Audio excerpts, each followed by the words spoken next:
Oh, what fun we're going to have, Savannah. I'm looking forward to a sequel on that one. We'll make one. They're DC doesn't seem to have any idea what they're doing. So, well, DC put no embargo in for reviewers for Shazam, so it seems like they realized they got a good one.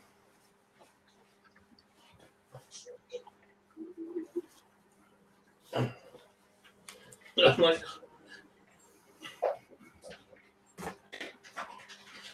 He goes with Jolt, but no one's buying it. Jolt, his own name for himself. Bad pun. Bad pun. Jolt was a character from the Thunderbolts.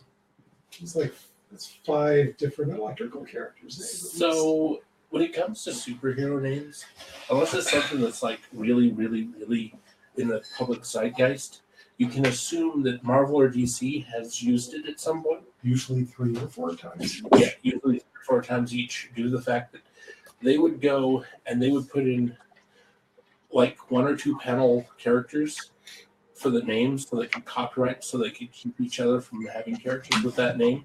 But I'll tell you an interesting thing I found the other day. I was going through the Marvel Universe book, right? Mm-hmm. And the Marvel character book. And I just on the off chance decided to go see Armadillo. Okay. So I looked up Armadillo and I went, God damn it, they've got it. Oh, yeah. Wonder what year they hell, they published it in 1984. Well, I wrote up was published well before that. Yes. So they're not as careful as they could be. I mean, I'm certainly not going to go out and try to sue them because. But essentially, what they're going to get me in there. The thing is, How you doing there, man? I'm almost done. They've tried to take each other for minor characters, and it doesn't All right. sound well because So it looks like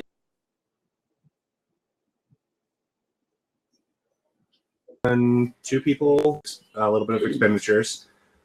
It is now 4 o'clock, and I believe Bill and Tammy are here, and Sean wanted to go ahead and take a quick pause so he could do a quick interview with Bill about his setting and what the plans are for that. So at the moment, we will go ahead and take a pause as far as getting started with any sort of scenario for these characters. But once that portion is done with Bill, then we'll go ahead and resume with that. And then probably wrap up around 7 for the Epic Denver game.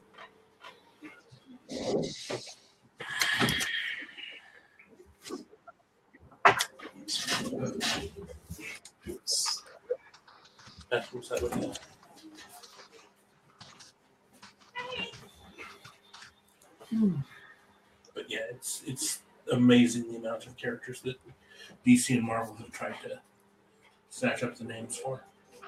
I believe it. City of Heroes. I used to play City of Heroes, and they actually had to shut down a lot of characters because Marvel was threatening to sue. Well, You're talking about City of Heroes, and I'm afraid I'm going to start weeping uncontrollably on camera. You and me, my friend, we will both weep. I used to go on top of the globe and hang out with the other flyers. I remember my friend is the one who got me into the game, and I remember when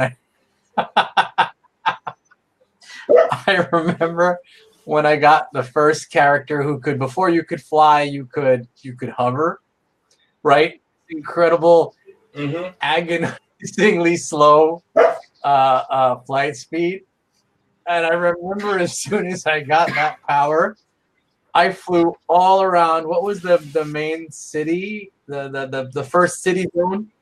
The one where with Atlas with the I don't remember what it's called. Oh yeah, that first zone I used to hang out in. I don't remember what it's called. I flew all around there on mic singing I Believe I Can Fly at like 1 mile an hour for a good 30 minutes. My friend's like, "Are you done?" No, not yet. I remember you had to get to like level 6 before Sorry? you could even fly or hover. You had to get to like level Right. 6 before you could even hover, and then you had to get to like level 20 before Right, you I'm could in actually level fly. 6. I was like, So I believe I can fly. Hand me my drink. And Bill, when you get a chance, Bill! I'm more excited for this interview than you can possibly imagine. yes. Hey, Bill. I'm gonna put you over here. Right there. Well, actually, if Glenn doesn't mind moving over slightly.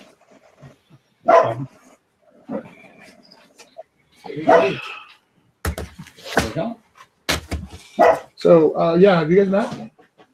I think we've Bill, seen each Bill other Keys. around, probably. Bill? So Glenn was one of the very first ever to run champions. So, the creator of Ice Star and ran for George and those Thain. guys. Yes, Glenn Thain. an armadillo apparently. Yeah, I remember Bill. Yes. Oh, A few others on it, I just thought it was funny. It was like, they were in that. When we turned the, did you ever see the different worlds that we did? I had a few of them. Right on my belt. We did, basically different worlds got in touch with me and they said, you have any heroes that you can do? And we decided to do a X-Men deal. So I wrote up all the X-Men and did a whole article for them, and they got a nasty letter from Marvel. Said, you ever pull that again, you're dead meat. well, that was unfortunate. That was a failure. We could use a towel, please.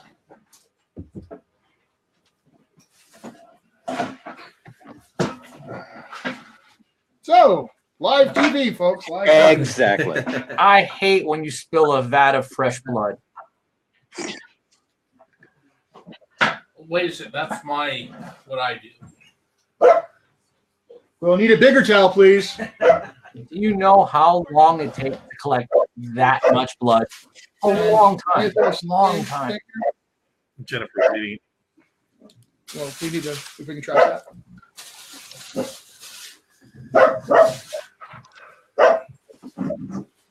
Yes, Riah, your barking is helping. Thank you very much for your helping. Well, there's a lot of ebil. So much for the helping, Riah.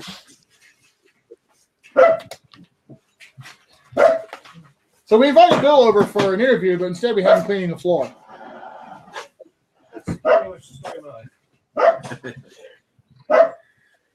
That looks like it'll be good enough for now. Let's feel handy that. Assuming there's anything left in it. Yay, there's still something left. All right, so ladies and gentlemen, we're taking a break from the character creation, which I'm hoping everybody will finish up their characters while we do this, so that we can have a little bit of a scenario after this. But Bill Keys has come on down from Loveland, which for those of you who don't know, that ain't a short distance. 45-minute drive, I think. Let's see if I can get a little bit more light on this subject. Yeah. About half an hour from here. All right. So you have 3 of the 4 beagles, the central beagles, here on camera right now, because as you guys know, I'm the president and CVO. Len Pimentel, who's been on for a while, is our vice president and business manager. Bill Keys is our art director and director of production. And then Michael Serbrook, who you guys have seen on a couple of times in the past, is our chief of operations. So that is because we all have other things that we're trying to do to pretend like we're running a real business, but the actual matter is we're all writers and designers at heart. And to that point, Bill has he previously probably best known for Widening Gyre for Hero Games and Savage Worlds. And then he did art direction for the Hero Games folks for a while. What else did you do before Beagles? I've done art direction for Lucha Superhero. Let's see, I did some writing for Wrath and Glory, the new 40K. Yep. I've done some writing for Torg Eternity, for Ulysses Spiel. So he's done some work. That's me. He's done some other stuff out there, but he's also the Cities of Wonder line that we have on Evil Beagle Games is his. He's which is a series of books that are set up for system neutral usage in various settings as appropriate. He's got like a post-apoc kind of setting, which was called what was that one called? Seawall. Seawall, yeah, and some fantasy stuff along those lines. He's got a few more that are in the queue for that. But one of the main things we wanted to talk about today, people have been, of course, asking about support. As you'll note, there's already stretch goals that we're hoping for that our adventures introducing some of these settings. One of them is, I think it's called Mercy Hospital? Merciless Hospital. Merciless Hospital. So let's talk about Merciless Hospital, and let's talk about Blood and Shadows. Okay. Blood and Justice. Blood and Justice. I'm sorry, Blood and Justice. Blood and Justice. So Blood and Justice, the concept is that it's a dark superhero world in which I guess the superhero comics of the 90s never went away, where it's they're dark. Everybody wears belt pouches, carries knives and katanas, wields rifles and lasers and guns, and fight crime in a more final way than you usually see superheroes fighting crime. It's a little bit of a darker setting, and it's basically, if you know anything about comics, it's the Iron Age of comics. So a lot of the gritty rules apply. The gritty rules definitely apply. Mm-hmm. So it's lower powered than a standard superhero game. So it's I guess you guys are doing 100-point characters for a teenage game. These are 100-point characters in the Iron Age campaign as well. So what die cap are you imagining for that? 10 die, 9 die? 10 die. 10 die. All right. And Merciless Hospital would be the introductory scenario for that. If we can unlock that one, without giving too much away, what do you want to say about it? Merciless Hospital is so that the setting takes place in a city called Nocturne. It's a dark, unfriendly place full of corruption and crime. And Merciless Hospital is a once famous, very important hospital in the south of the United States, which got closed down after a big flood. And before they could reopen it, the city stepped in and said, no, this building is condemned forever because of corruption. Money was involved. And so they just shut down the hospital. But now people believe the hospital is haunted. All of the people who died during the flooding, and of course, prior to that, it had been a hospital for about 100 years. So it's a sort of a spooky abandoned hospital scenario. All right. Why would the heroes need to go in there? I give actually there's several options for different. There's a full length adventure in it where the heroes have to deal with homeless people and indigent people in the area suddenly disappearing around where the hospital is. But there's also several other options. I like to give different options for how you could use this in a campaign. So there's if you can set up the hospital as a secret base for your superheroes. So it's kind of similar to what your ideas with Cities of Wonder is. It's a location that you build a lot of stuff around. Exactly. Right. Very cool. Yeah. Very, very cool. Well, again, I'm seeing, Brett Smith, yay, go gritty. It's like, well, whatever. Yeah. Belt pouch, not fanny pack. Yes, that's right. Belt pouch. We've already made it clear that everyone who's played this in that setting, because he's run it at a couple of cons now. He ran it at Genghis Khan, and people really, really enjoyed it. Which I'm like really torn because I want to play, but I know I don't do gritty well. So I'm like, I just have to hear about it, I guess. Yeah, it started out as a campaign for my regular group many, many years ago. Probably close to 20 years ago now. That's how old I am. As a regular campaign. Get off my lawn, punk. Right, I know. And it ran for about a year, where they were doing an investigation of the murder of one of the great superheroes of the time. And that scenario is actually built into, not in Merciless Hospital, but in the Blood and Justice source book. So, guys, totally want to encourage you guys to hang out and chat, but if we can do the side conversations either in the kitchen or maybe the bedroom office, that'd be really awesome.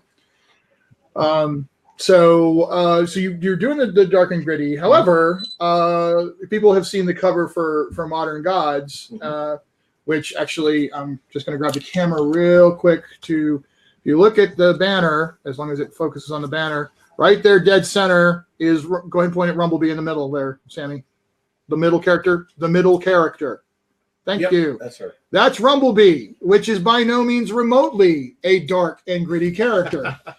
Sorry. So Struggling to aim. So let's talk about Rumblebee and the campaign that you're playing her in. He said, not self-servingly at all. In the Modern Gods campaign, Yeah.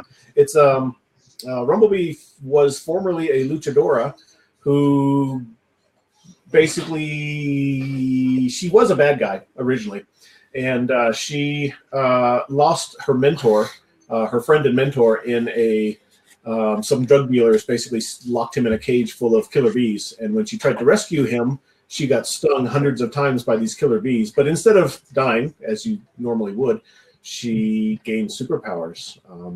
She's sort of an homage to Spider-Man in many ways. She's jumps around. It's this very similar origin story with her Uncle Ben being killed and telling her that with great power comes great responsibility. So she became a good guy after that. And now she's the team leader for the Stormwatch. For Storm Knights. Storm Knights, sorry. What is really funny about it is that, kind of a Spider-Man-esque power set to some degree, but really Captain America-ish as well, just in terms of kind of the inspirational leader of the group. Right. And you've maintained her at below the die cap the entire time. Yes. Yeah, she's 3 or 4 dice below the dice cap because I wanted her to be.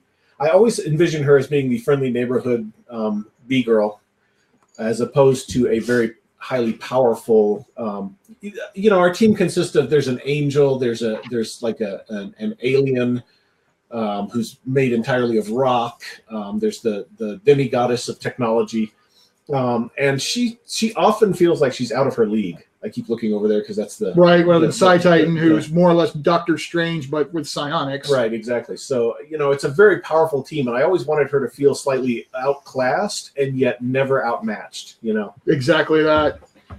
With, of course, carrier attack. Yeah. Oh my God. She has a bee sting attack, so when she punches someone, she can inject them with bee venom, and just.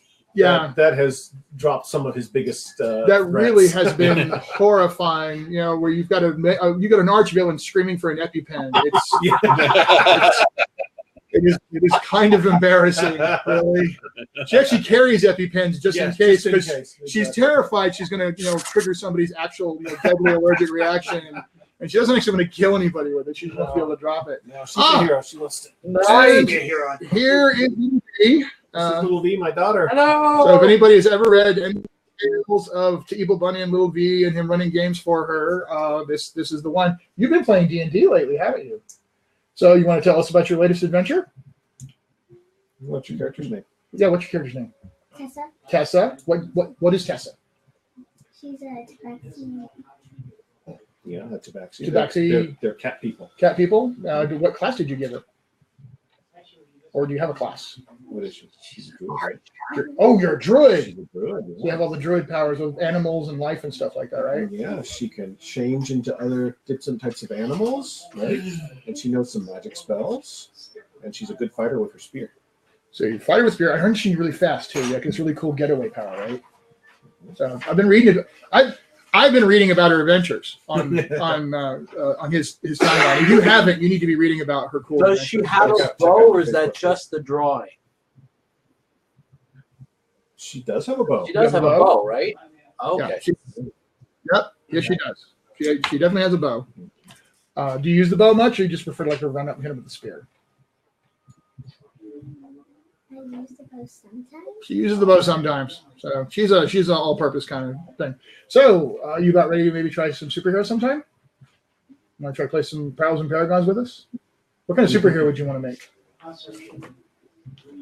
What kind of powers? What's your favorite superpower that you want to have? Ice powers. Ice powers. Well, it's really cool because there's a thing called elemental control. You control an element. So you control the element of ice.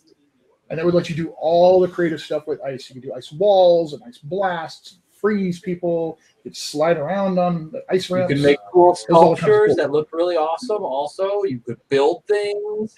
You could build ramps. You can make an ice car. It would be complicated, but you can totally do it. Ice motorcycle. Okay, sure. Why not? Absolutely. Might have to make you resolve for an ice motorcycle. Though. I don't know. It's still pretty cool. It should be pretty cool, though. All right. Does anybody have any questions for Bill about his blood and justice setting? Apparently, Len. I do. Len. Okay. So, what kind of Bill, I don't know how much you want to disclose, and I don't know if it's my interpretation of what I've seen so far. So I leave it to you as to how much you want to disclose or are willing to disclose, but how much of a mystical element or of a supernatural element runs through or is part of Blood and Justice City of Nocturne or Shadows of Nocturne? Actually, I'm curious about that myself. How much of a mystical element? That's a great question. So, the city of Nocturne, in which this is sort of centered, where the first adventure and the first source book are based, is very loosely based on New Orleans, where I was born, and I've spent a lot of time there. And so, of course, there's a whole lot of supernatural ghosts, The Walking Dead, zombies, vampires. There's a whole lot of that sort of thing going on. It's not the main focus of the first book. It is actually kind of the main focus of Merciless Hospital. So yes, the answer is yes. There's a lot of mystical stuff going on in the background. Interesting, because it certainly seemed I felt that thread, and I've been talking to people about it. I've been saying I really want to hit. I'd love to hit 40K more than anything because I want to see that adventure sooner rather than later. Because your setting got me incredibly interested because of the fact that there's so much that I'm not sure about, but it seems that I'm curious to know. Sounds very mysterious. And I was describing to people as it's kind of like Iron Age meets that movie Dark City. I'm sure it's not Dark City, but it's got that kind of creepy undercurrent feel to it, at least from my understanding of hearing Bill talk about it. Dark City is definitely one of the things that inspired me to write this, along with something like The Crow. Yeah, of course. Yeah. One of the movies, a great movie. It inspired me to run my first campaign in this setting. Gotcha. So yeah, it's got that feel where everybody's armed. There's gangs everywhere. The city feels like it's under siege. I don't know. I could talk about it for hours, honestly, because I've run it for years. I have one more question, which is follow-up question. Fine. Sorry, I'm really excited about the setting. So in any dark setting, you obviously need points of light because you need contrast. You broke up. Rewind. Right? Can you hear me okay? Oh, did they freeze? Am I frozen? Oh, they froze. Got it. All right, let's wait a second. Yep. What the hell? Now, the other camera's working. I know you lost off 4. Let's give them a second because the other camera's working fine.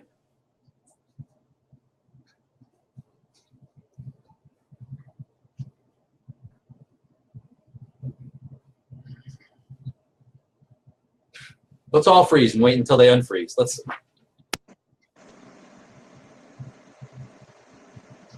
Like the end of a really bad 70s show. Again. All right. Can you guys hear us?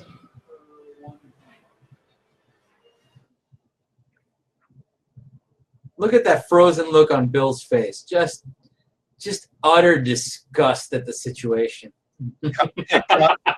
Contemplating murder. Well, Bill's always contemplating murder, but at this point he's actually planning it, it looks like.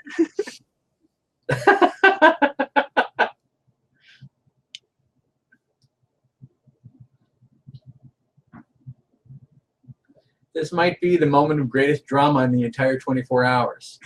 Will they get back? Will they not? Will they remain frozen? Will Bill carry out his nefarious plan?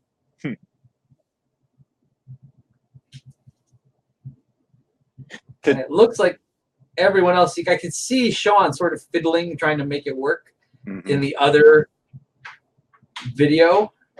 Yeah, Cory's computer is working just fine. I don't. Yeah. So I'm wondering if they can both hear us talking about them right now and hear how. There we go.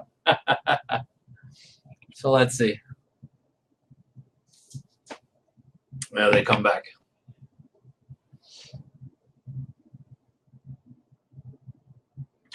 It's the beer. Florida's own Funky Buddha. Huh.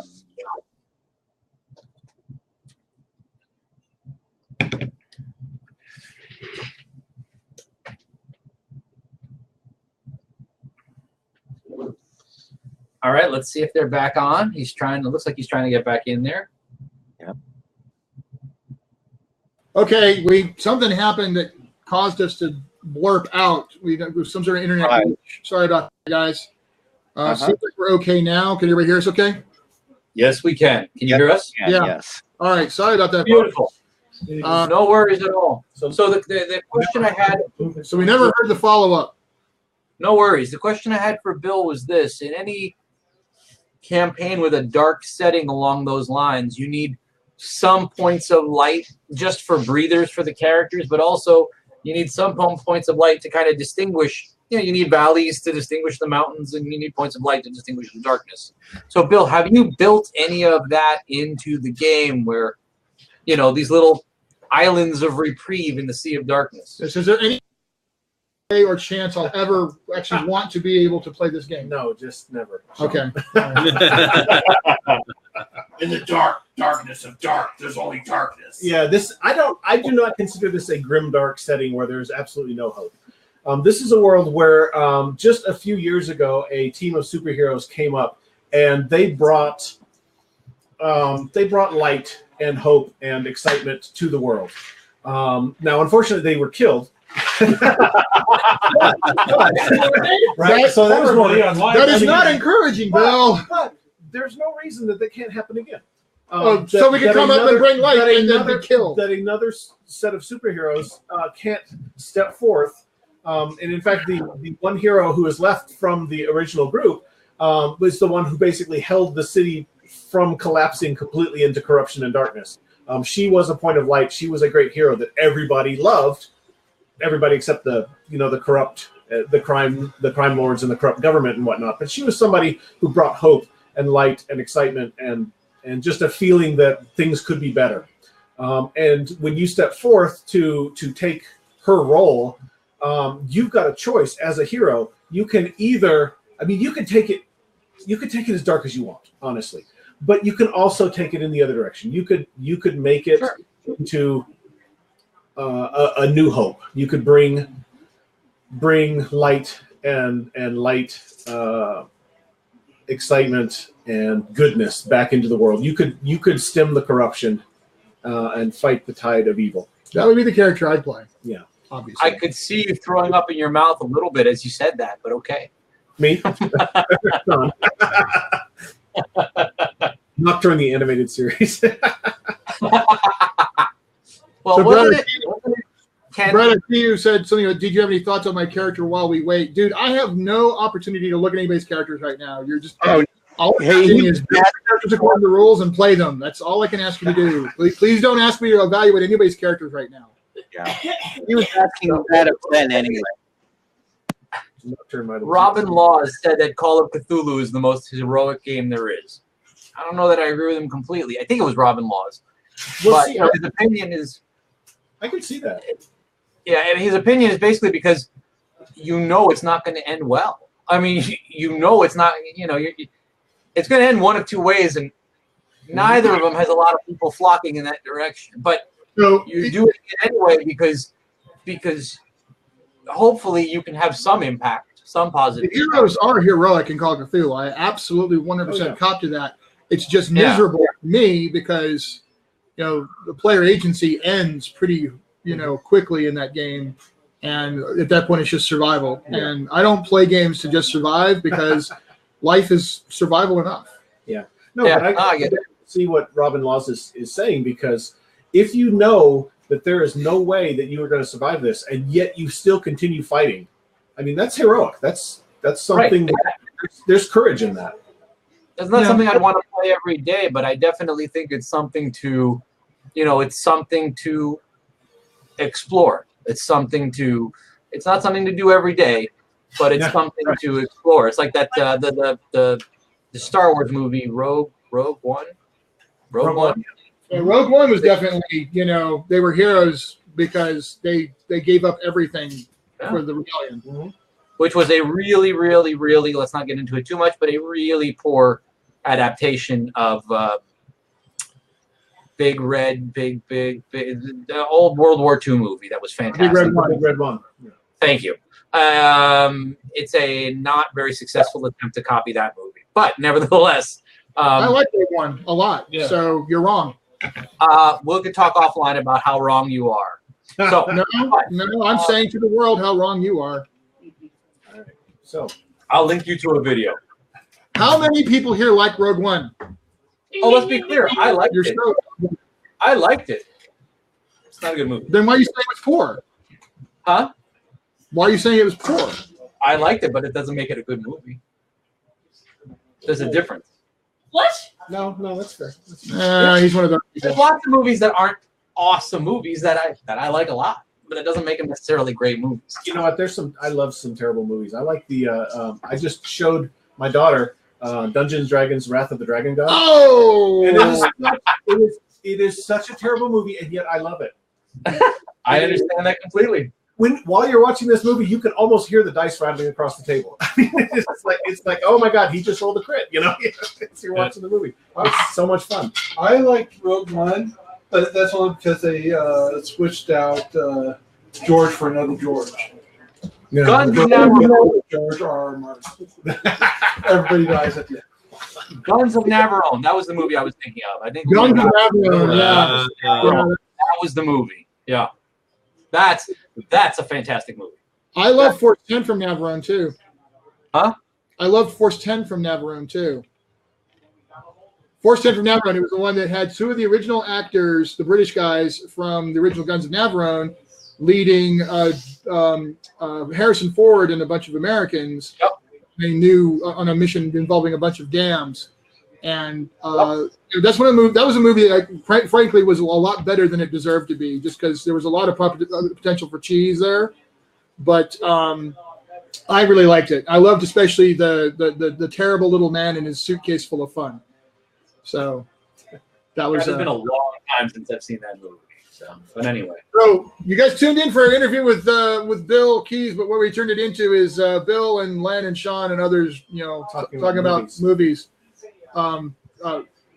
Scott, we're actually, I don't know why you're doing. Why are you doing that?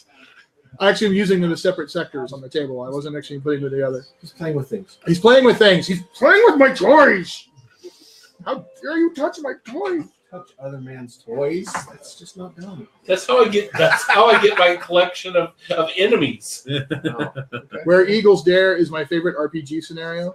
That's interesting. I haven't seen that one. No, I can see that. Yeah, that would be great. Have I seen that one? I can't remember if I've seen that one or I not. thought Where Eagles Dare was a movie. Yeah, It is. but It is. Or not. Mark Morgan is suggesting that it makes a really good scenario. It does. Actually. Which one is that? It's the one where they're trying to climb to the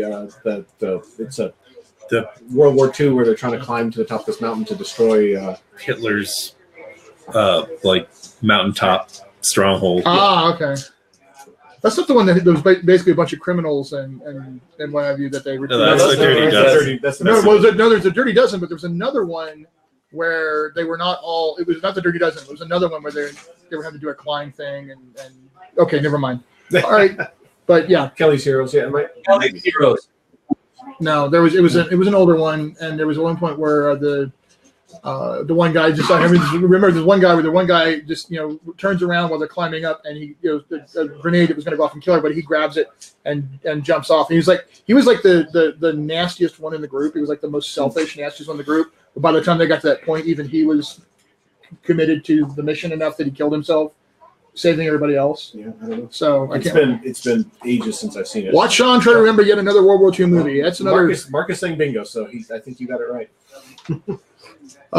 So no, the Kelly's Heroes is not the one I'm talking about, but that's another really good one too.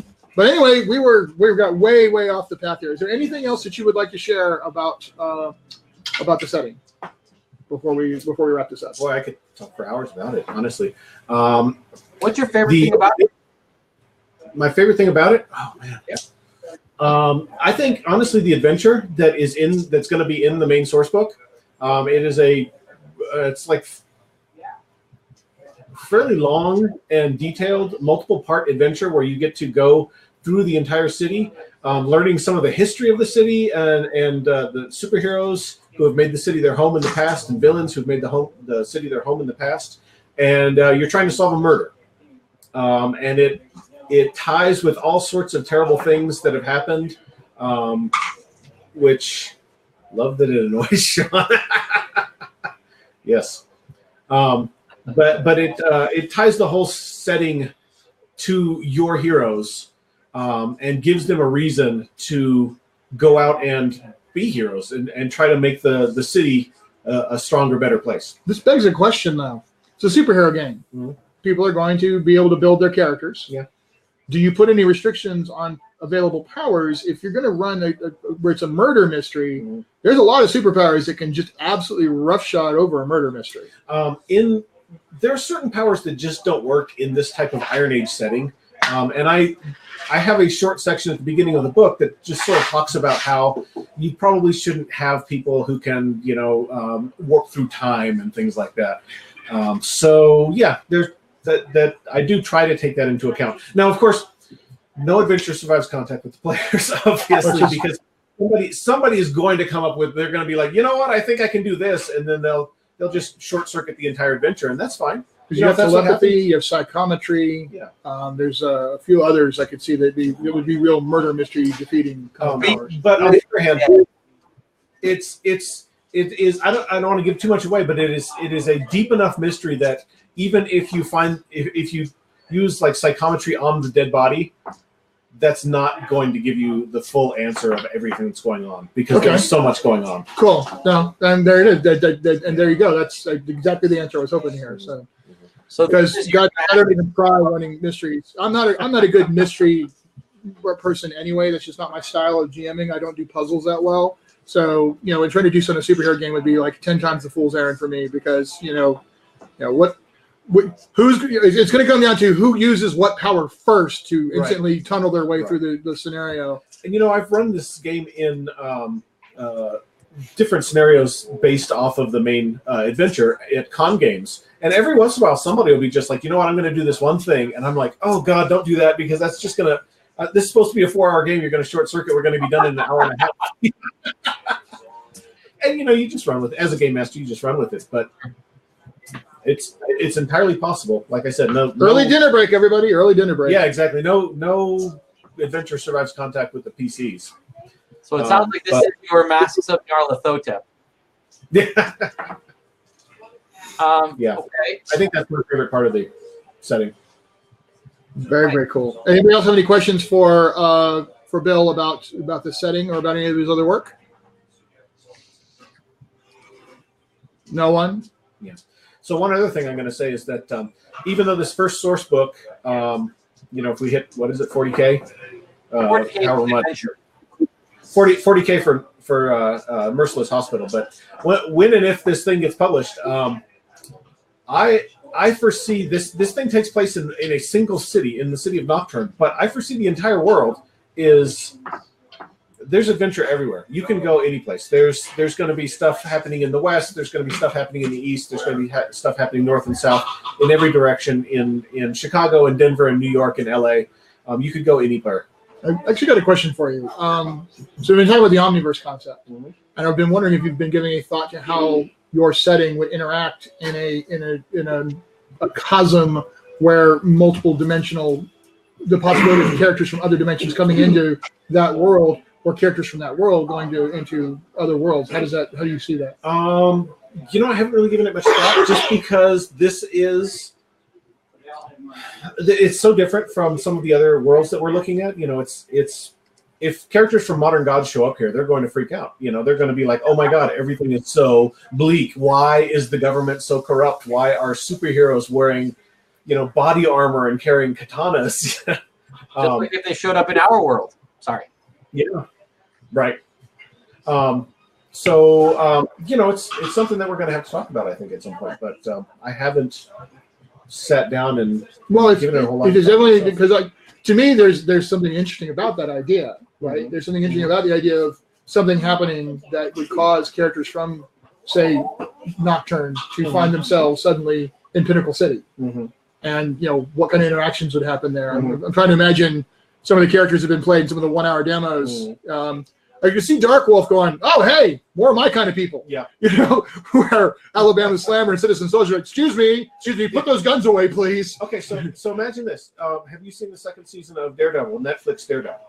Yes. So the scene where the Punisher, where Frank Castle has Daredevil tied up on the rooftop, and the two of them are having a philosophical debate about, you know, Daredevil is saying, "Well, I capture criminals and I send them to the justice system to take care of them," and Punisher says, "No, that's not going to ever work. You have to kill them or else they will just get out again." That's the kind of thing that, I mean, you could have this kind of, you know, different philosophies of superheroes, where people in the darker universe are like, this is how we have to operate. We don't have any other. There's not another choice. And people from the Modern God setting, for instance, would be like, no, there's always another choice. We have to do this the right way, or else we might as well not be doing it at all. We may be just as bad as the bad guys. Very, very interesting. Yeah. Well, like I said, I see a lot of interesting potential in that. So, and just so you guys know, yes, we want to hit those stretch goals, obviously, but we are committed to getting these things out one way or another. So, you know, I said earlier I was probably going to talk about, you know, potential Kickstarter plan. None of this is commitment. None of this is commitment. This is just speculation on what we're hoping to do. Freedom Squadron fans have been waiting for a couple of books for a while now, so we need to go ahead and slot in for some time in the middle or later of the year to look at trying to do short Kickstarters for the Friends and Foes manual, the Cult Operations manual, and the Advanced Tech manual for Freedom Squadron. So we're going to try to have to set that one up, and that'll be something that's going to be going on in the background while we are, you know, getting this stuff fully out there and then exploring our retail options and things like that. And then after that, we will then want to schedule the next Kickstarter for this, which will be shorter, tight Kickstarters to, you know, we'll do them one book at a time probably. So we'll look at Modern Gods or you know, Blood and Justice. And, you know, what will happen is we'll set one up to be kickstarted, and then we will set the others that we're thinking about in the background as potential stretch goals, depending on how well that does. But we'll just keep pushing them forward. That's what's going to be happening. So we are logging in. We're looking at our calendars and putting those things in place so we can get these other books done one way or another. So and again, you know, his is completely written. Yeah, Blood and Justice is completely written. Modern Gods is just about done. So it's just going to be a matter of, you know, we're going to keep pushing those balls forward. I do see there's a question in the Q&A, so I'll kick over and take a look at that. So Zinc asks, is Blood and Justice Shadows of Nocturne totally standalone, or could you use the core city in another setting such as Modern Gods? You certainly could, but the feel of the city is very different. Now, you know, both Gotham City and Metropolis exist in the DC universe, and they have very different feels to them. So yeah, I mean, I can certainly see Nocturne in another universe, but when heroes visit it, they're going to be very, their eyes are going to be open to a different way of doing things. So yeah. Well, it should be like, I would imagine, you know, anytime in the early days when Superman first started visiting Gotham and trying to figure out what in the hell has this city turned into. We apparently missed a question from Dale at one point. Is responsibility a flaw that a player can invoke? Yeah, Len already answered that. Oh, okay. All right, never mind then. Okay. It was, I saw it hovering in the thing, so I want to make sure that it got handled. And it looks like Brett had a question. The Deadpool Punisher. Yeah, the maybe not Deadpool. At least as I understand the character, only having watched the movies, I never read his comics. I don't know how well he would fit in with the whole breaking the fourth wall thing. But Punisher definitely. Any of the Netflix, Marvel, Daredevil, Jessica Jones, Punisher, maybe Iron Fist. Yeah, all of those would fit in perfectly in the idea of Nocturne. And their villains would certainly fit in. Oh yeah, definitely. Yeah. Good God. Someone like the Purple Man. Oh my God. Yeah. The Purple Man and what's his face? The club owner in Luke Cage. Yeah. Cottonmouth. Cottonmouth. Yeah, he would be a great villain, I think, for that. Yeah, definitely. And Wilson Fisk, the Kingpin, for sure. Yeah. He would definitely. In fact, I'm planning on slowly in my free time, which there's not a lot of, but slowly in my free time, I'm trying to come up with a villains book for Nocturne, for Blood and Justice. And it's going to have a character very much like Wilson Fisk in it, who is the crime lord who sort of owns the entire city, and everybody sort of has to pay homage to him. And I took All right, man. On the crime lord for the, as you know, for the villains book, the crime lord, a little bit for the villain books, yeah. So here's the interesting thing in hearing you guys talk, and funny enough, in hearing Sean and Bill discuss this, which is the rules that you use when you're playing the game don't necessarily speak to a different universe. It's not like people don't get shot and killed in the most 4-color game there is.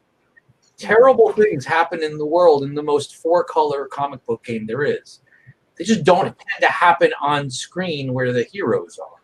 But of course, people get robbed and people get murdered and wars happen and people starve and there's famines and there's disease and all that sort of stuff exists in the modern God's world. It's not like nobody ever gets shot in a robbery gone wrong. Nobody ever gets murdered. All these things happen in the modern God's world. All these things happen in every 4-color comic book world and every Saturday morning cartoon, even in the Saturday morning cartoon. If you enjoy it when you're a little bit older, the context is still there. It's just a question of what's happening on screen or off screen. The worlds aren't that different.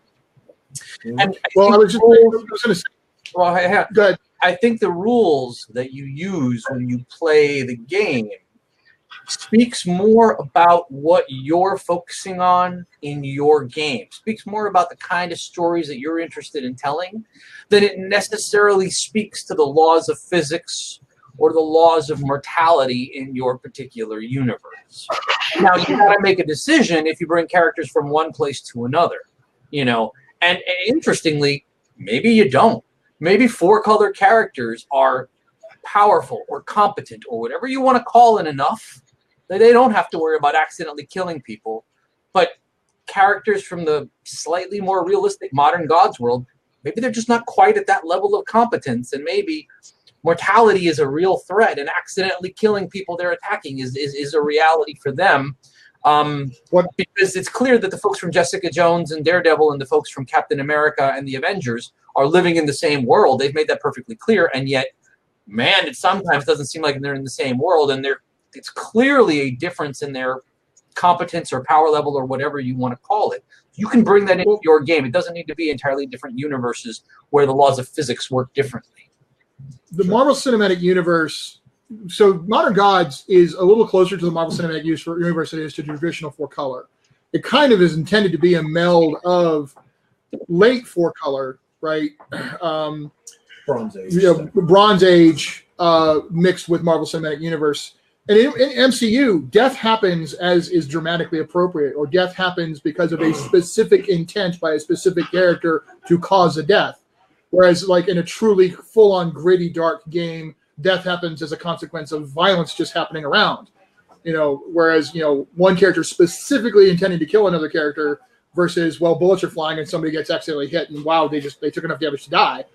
So I think the gradations are what's interesting. So yes, I could totally see characters from Modern Gods who end up in Nocturne realizing that for some reason, and again, there's a cosmic law thing that's kind of built into the Omniverse anyway that we can talk about, why these things actually metaphysically are true, and it would actually make a certain amount of internal consistent sense. They show up and things are just grittier and deadlier there. They've got to be more careful, and that kind of thing. It's not going to be quite, I wouldn't think it'd be quite like, when Arnold Schwarzenegger steps off the screen in was a Last Action Hero and suddenly finds out, wait, I can get shot and die. That's a little dramatic shift, but I do think it will be interesting for us to work out what happens when characters from setting A end up in setting B, which has a different set of rules. I think you're right, though, Len. I think it comes down to narrative impetus. I think it's a matter of, I don't think that they would be cognizant. In fact, I would encourage it, like, characters end up, they're not cognizant that the rules have changed. It's just they find themselves having to be more careful, or people are dying around them a little bit more because things are just that much rougher here. That kind of thing. So I could seriously see that being interesting. It's going to be the same thing that happens in the difference of, you said, in the Marvel Cinematic Universe, it's clear Daredevil, Jessica Jones, those characters exist in the same, because they keep talking about the incident. They made it clear that there was a tie between them. Sure. They didn't emphasize it hard, but they said it happened. So things are just operating at a lower, at a different level there. So yeah, I think it's going to be fascinating to see how this kind of stuff plays out. And clearly, by the way, even in these 4-color universes, occasionally poop gets real. I mean, yeah. The snap. The snap. Snapocalypse. The snapocalypse. Is that what we're calling it now? I don't know. Is that a thing? The snapture. The snap. Oh, the snapture. Oh, snap. The snapture. That's my fantastic. No, that's phase 4. All right. Well, I can smell the curry being worked on in there in the kitchen. Jennifer decided to go and get all the ingredients, and she works with a couple of people to do it. We are having a massive pot of curry to feed people for dinner this evening. Oh, so that's going to be a thing that happens in a short little bit. Nice. In closing, any other thoughts you want to share? Wow, so much to think about.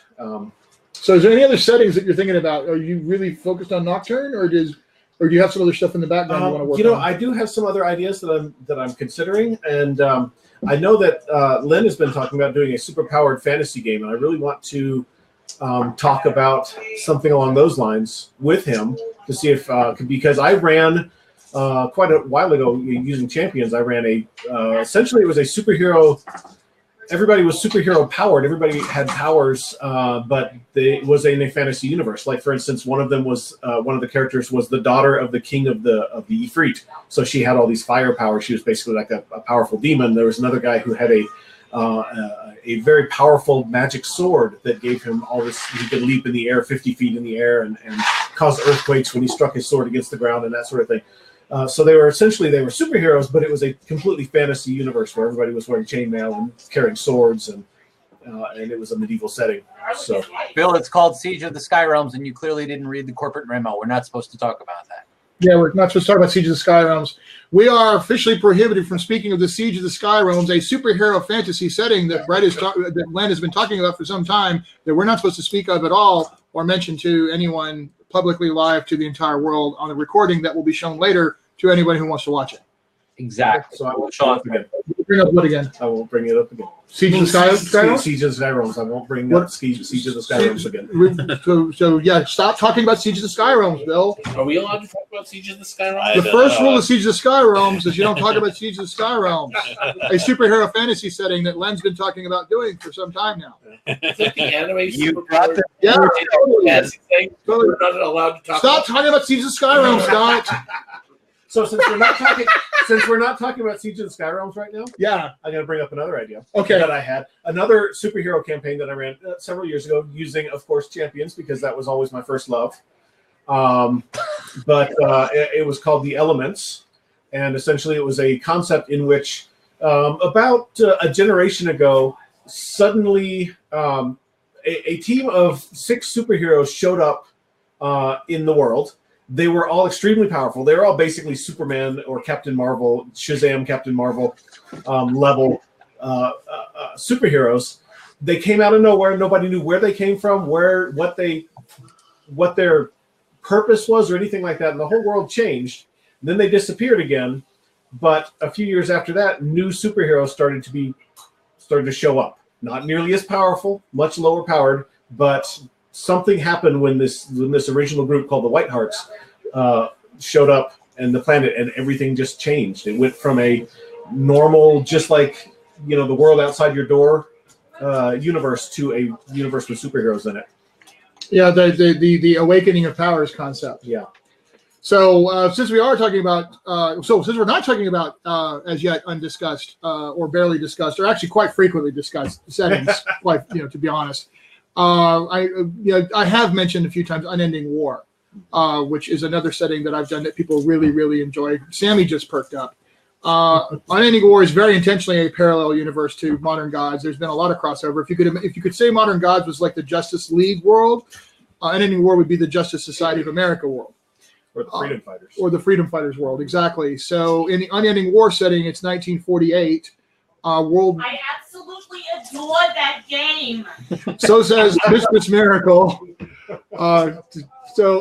Unending War, which is actually Jennifer's favorite game too, because she's one of her favorite characters. She plays Peregrine. Unending War, basically, instead of it being World War I and then World War II, the Great War started, and then because of the impact of some outsiders and the magic sort of becoming stronger and a number of other paranormal level events occurring, the Great War sort of ended, but didn't quite come to a conclusion, and then it erupted again.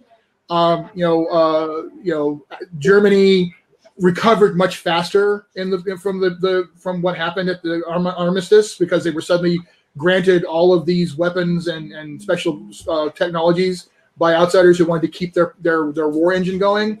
And so the rise of the Nazis came very much faster. So the press started calling it the Unending War instead of the Great War. And so it's very much Golden Age meets diesel punk with elements of Kirby cosmic influences. And if it sounds a little crazy, it is, but it really, really works, because there's a whole thing about the Shard War going on with these cosmic entities coming after this important resource on the planet, and that's what the war is. The war is basically a proxy fight between various interdimensional and cosmic entities for control of the planet via the auspices of whichever side they're siding with.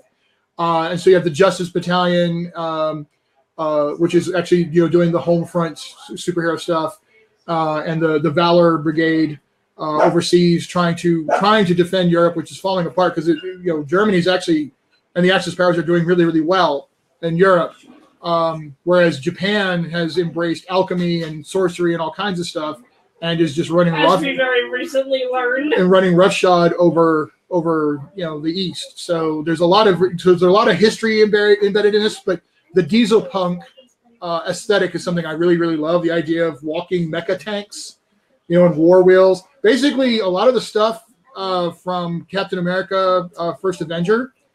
The stuff that the Red Skull and his people were coming up with, some of that kind of technology, and then that aesthetic, along with a few other things. So that is another setting that I have in the wings that I really, really want to bring out.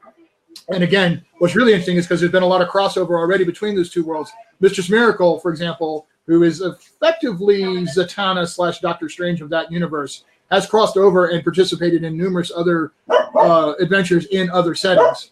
And that's been, Dust and Tannhauser. Yeah, the aesthetics of Dust and Tannhauser are two other very, very influential aspects. In fact, as I've used images from those as an example of kind of stuff that you see in the Unending War. So you take Dust, you take Tannhauser, you take some of these others, and then you throw in people with costumes and mystery men and pulp hero types in that mix. And then you throw in a little bit of like the cosmic, the new gods a little bit kind of in the background of that. That's Unending War. So, and it's very fun. Yes, that may be my most popular setting, actually. But Modern Gods has got a huge place in my heart. And actually, Modern Gods has to happen because that's what the other settings kind of all play off of as the comparison for. Well, we're running up on 5 o'clock, so we're going to do a quick look at the numbers at the 5 o'clock hour. I'll tell you right now. We are at $33,012 with 455 backers and 17 hours to go. So there's that. Brett, yes, we intend to. Oh, there was a QA. Siege of the. Oh, so Brett Smith has a question about Siege of the Sky Realms, which we're not talking about. Which we're not talking about. I guess he'd have to ask the people from Umbra, but since Umbra doesn't exist, I don't know. Oh, you mean the people I already revealed existed that aren't supposed to exist in Pinnacle City because they were the agents of Umbra that the Aegis agents were fighting that set everything on fire? I'm not good with secrets. That's just a bad thing. It's terrible. I'm terrible. You cannot keep anything. I'm just the worst. You are. I'm literally the worst. You're the worst in a lot of ways, but definitely in the secrets. I'm literally the worst. And that ain't no secret. Next thing you're going to talk about is bank robbing mummies. Bank robbing mummies? Are these mummies that rob banks? Or are these? Ladies and gentlemen, Scott Carson, non sequitur king of the world. That seemed like a lucha libre thing. No, he's been doing that all day though. He just keeps coming up with non sequitur.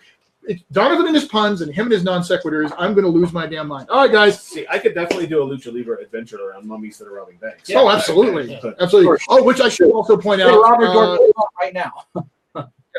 Well, no, I was going to say Robert Dorff does want to do a luchador setting for Thousand Paragons. I mean, that's a real thing. That's another setting that we want to work on getting done. I would play that. Robert Dorff is a master at the lucha settings, and he wants to do. He's already working on a P&P setting for Thousand Paragons, so that'll be another thing. And I'm trying to imagine luchas from his world, characters from My Modern Gods and Unending War. And Pinnacle City Heroes all showing up in Nocturne. I'm trying to wrap my head around that, and man, just the insanity of that moment. And on that note, we'll call it the 5 o'clock hour. We'll thank Bill very much for showing up today, coming down to see us. Little V, thank you for being here too. And I'm not shutting down, but we're going to move the camera around and kind of reset and let Bill get going, or hang out and get some curry if he wants. Nice to see you, Bill. I'll be around for a little while. So, Hail Umbra. Hail Umbra. We've had our first Hail Umbra. There's no Hail Umbra. Even if Umbra existed, it would not be that kind of goofy sort of organization that people would go Hail Umbra. It would be, and I'm just sort of spitballing here, but it would be the kind of organization that believed that Aegis just wasn't mature enough to actually be able to do what needs to be done to protect humanity from the kind of threats that humanity is facing at the moment. So I'm just, again, guessing here that somebody within Aegis may have broken off as a splinter organization to figure, look, if you guys can't do what needs to be done, fine, we'll do it. But there's no, there wouldn't be any sort of hail or whatever. It'd be, these people are all adults, unlike the folks at Aegis who are just playing at it. And that's just me guessing. I don't know. So hypothetically, what would an Umbra agent say in this non-existent organization? I take umbrage with that. Certainly not that.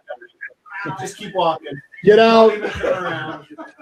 Get out. I think I just took an 8d6 pun attack. Yes, you did. I'm touching your dice, Glenn. I'm rolling my 5-die willpower. I'm giving myself credit for 5 die just because I live with them. I'm gonna roll my 5-die willpower, and I got 2 successes. 3 successes. I got 3 successes. I'll roll for Donovan. Hold on. I'm rolling for Donovan. So you're rolling your 8-die pun attack for Donovan? Yes. And I'm rolling bat dice. Oh God. So thank you, bat dice. I got 3 successes. Sean, I rolled on the rumor table, and I think Umbra agents say Bree Yark, which means we surrender. Oh wow, that takes How many successes did you get? 4 successes. Oh well, I am therefore stunned for a page, and on that being stunned for a page means I'm going to go get a drink real quick. Yo, Umbra. Y'all talk amongst yourselves.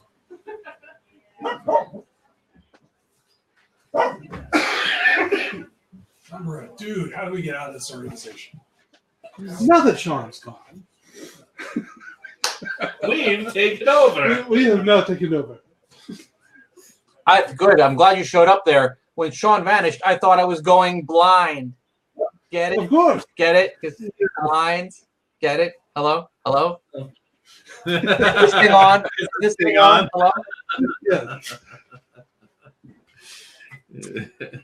So how's everyone doing? While Sean's gone for a moment, I'm actually going to have to pop off shortly, but does anyone have any questions? Y'all made your characters. Does anyone have any questions about your characters, about the powers you selected, about really anything that you had questions about while you were throwing your people together? Anyone watching it around the table, or anyone out there in TV land?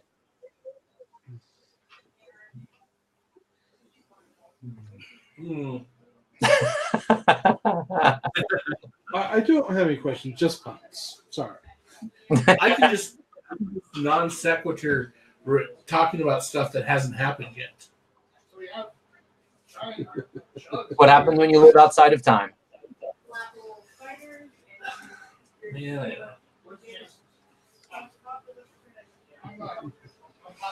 All right. I'm glad Bill showed up to talk about his setting. I'm excited about that. It looks like it sounds like a super neat setting. It sounds like a super neat setting. Yes. Someone put a note in the system about the Victorian age supers setting. A number of folks have approached us about that prospect. We're definitely open to it.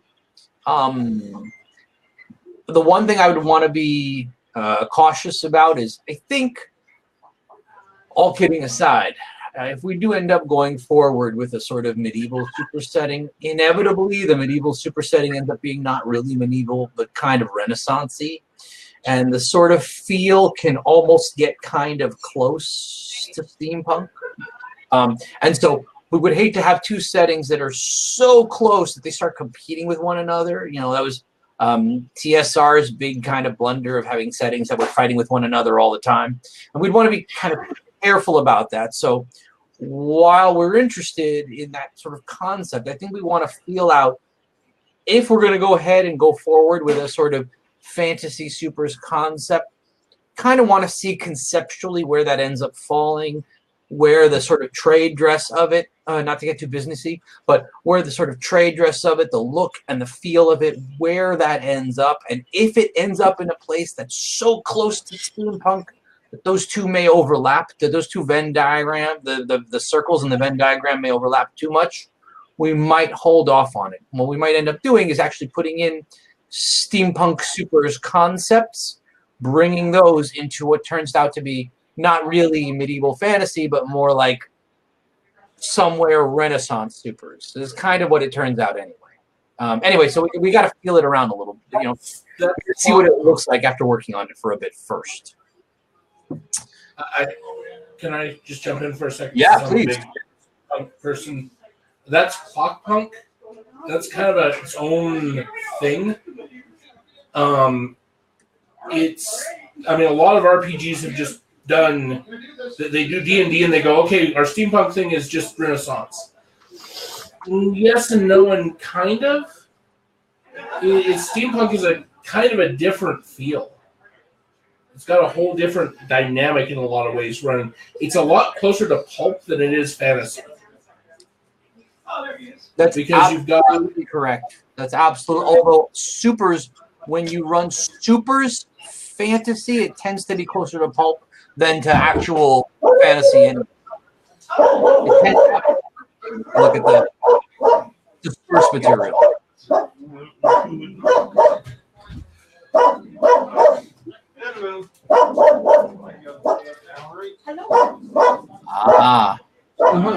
Good guess. We have a new card. Let me go make sure that the vet gate is closed. Let me go also close my doors.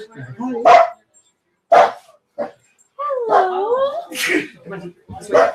we got more pooches in the dogs in the house. That's what I have to do. Bless you, bless you, bless you. Somebody's getting. I'm not trying to be a pain. I'm just, you know, I really into the steampunk thing, and I just kind of, you know, just like to bring up this yes and no and kind of. It's tricky when it comes to steampunk because steampunk is clearly a visual. Sorry, I'm having to compete with the puppy in the background. Steampunk is clearly a visual aesthetic. By the way, whoever is in the red Nissan needs to move. They're blocking the neighbor's driveway. Am I in a red Nissan? Wait, I'm in Miami, so I'm okay. That's okay. You're in a different state. That doesn't mean you're not blocking the neighbor's driveway. You're a different neighbor. welcome to live TV, folks. The trick with steampunk is it's clearly an aesthetic, but sometimes it can be hard to pin down exactly what it is beyond this sort of concept period of time and visual aesthetic. It almost has what's more clear about steampunk is that distinct visual aesthetic than what it actually is about. Some steampunk is very classical, some is not at all. Some steampunk is very pulp adventure-y, some is more superhero-y, some is more mystery-ish.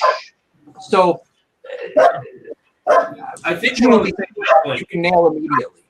The other elements of it are a little bit mushier.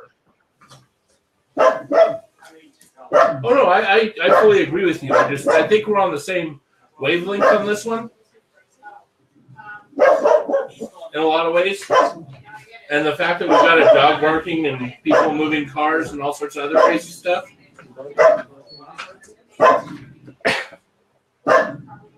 Well, what was the question? We were talking about the steampunk versus Renaissance. But it kind of got mixed up in that whole massive conversation.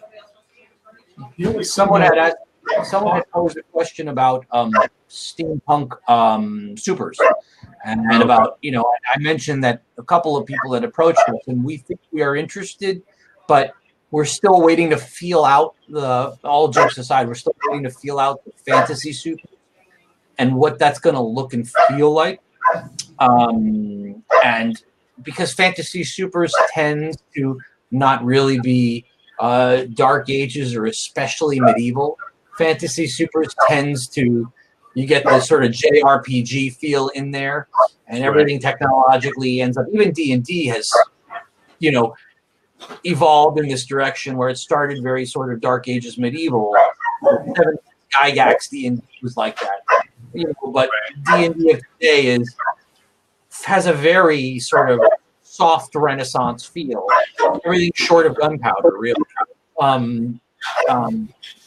we want to get the feel of the fantasy one first. The feel is partially like literally just the visual veneer of it and that stuff before we start looking at it. Remember when I was talking with I don't remember her name. I'm still Jennifer. So okay. Yeah, you're trying to So you were asking adapt it to a different what we were talking about. Different genre from supers in general, what happened 4-color to during something that's a little bit more Tolkien type based. Yeah, so we were changing. From what you're saying, it sounds from what you're saying. So very nice handwriting, by the way. It's practice. We practice a lot. Riah, it's really pleasing to my eyeballs. Come on. I need to come up with one, but I came up with a little bit of a backstory as to kind of why I should. I'm still working. Like kind of like what led to her interest. Hey. Writing. Yay. Outside. Oh, you want love? Oh. I'm sorry, buddy. Come here, buddy.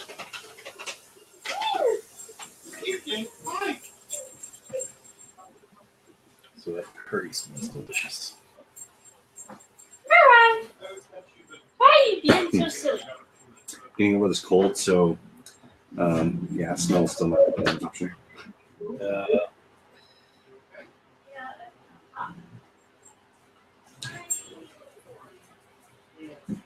Hi.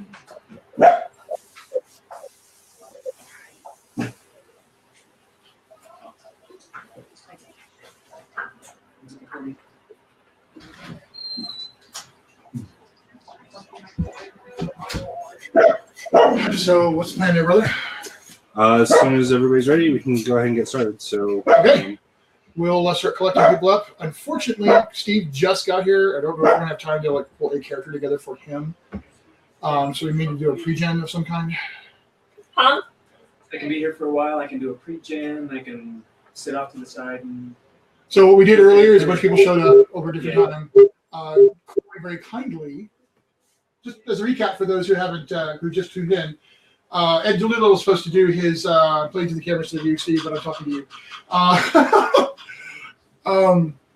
Ed DeLillo was supposed to run a game earlier, and it was just going to be his regular campaign that a handful of are going to play in. And I told people to, they could show up and whatever. And then this evening, I was going to start running my big thing that I'm going to do, which is going to last off and on through the rest of the 24 hours. Cory and Jennifer very kindly said, no, you're not doing all of this. So we're going to do something. Cory had an idea he wanted to pursue, and it turned out to be a really great idea. So we went through an actual character creation session kind of session/seminar. Yeah. With it, here's the premise of the campaign, and here's what your points and what your things are. Here's your restriction to your sources. Here's how to build a character for this specific setting and these rules, which are showing GMs how you could do your own very specific campaign idea by imposing certain limits and establishing other things. Sure. And then we all went through and openly discussed our character creations, our ideas, sort of session 0 aspects. It was really great. I mean, it's a fantastic demonstration of what's going on.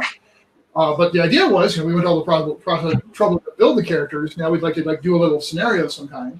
Sure. And that's where we're trying to set up now. Because Bill Key showed up and we did about an hour interview with him about his settings and stuff like that. So that's where we are now. Okay. So what would you like to do as far as... Let me hold you back or anything.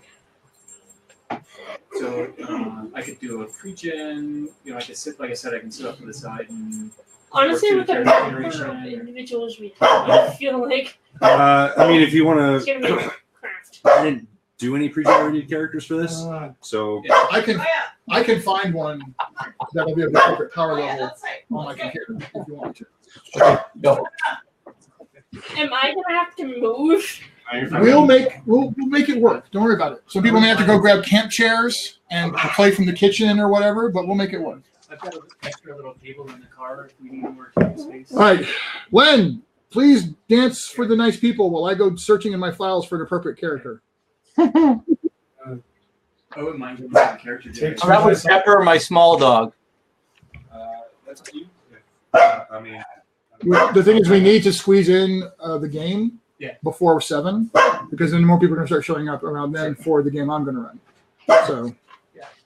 So, guys, I have to vanish for a while again. So if anyone has any questions or anything else, again, let me know. If any questions come up during the game, let me know.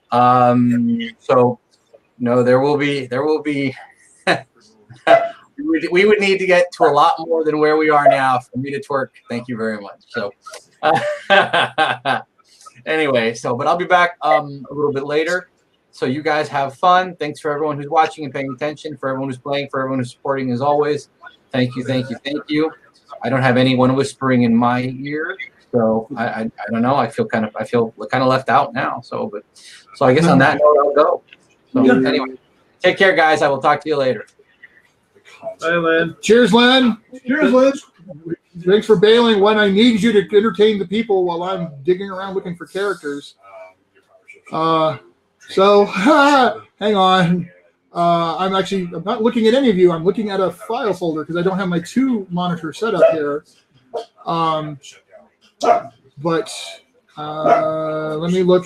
I think in the Storm Wardens group, I may have some characters that could work. Slide out. I want to see if I can get something to drink. Yes. Hey guys, we're going to have to work with each other, which means getting up and moving. I'm sorry. Yeah, I know. It's like a booth at a restaurant. Try not to physically occupy the space of another person. It's like a corner booth at a restaurant. Thank you.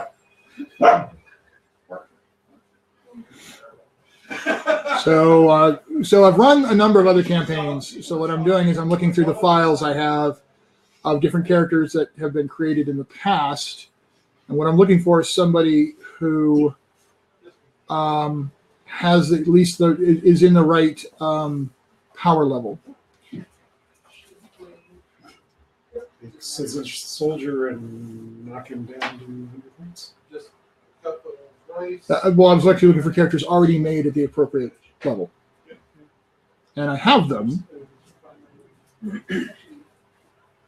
I do not know why Windows is saying this is an issue. Too, so.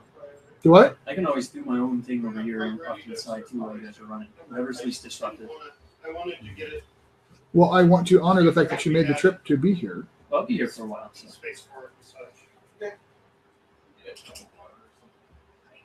I was trying to get him to, hang out with Riah, but zero interest. Oh yeah, he's that kind of dog. If I steal a blank character sheet, No, I'm putting together like a appropriate. 7-die pulp. You can shoot that. Sure. And the old ones don't work very well. So the old ones, the original character sheets, the old one, non-ultimate edition. But you get to write down all the skills and talents every time.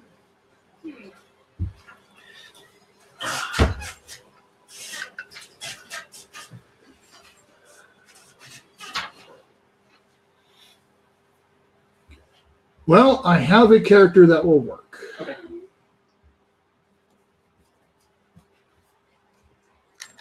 It's done on the older rules, unfortunately. But for a one-off, it should work fine.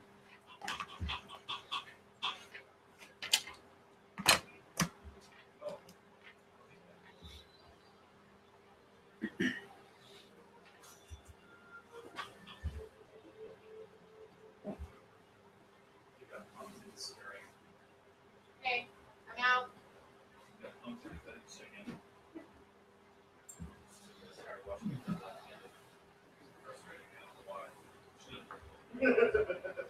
All right.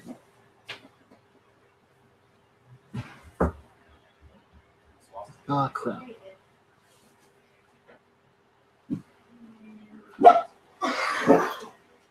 No, that should still work. You guys out? Yes, sir. Thank you. Well, we're here off and on, so I'll be watching. We'll pop in and we'll interact. we love you guys. Thank you so very, very much. And as soon as this thing is over, we'll get a game going.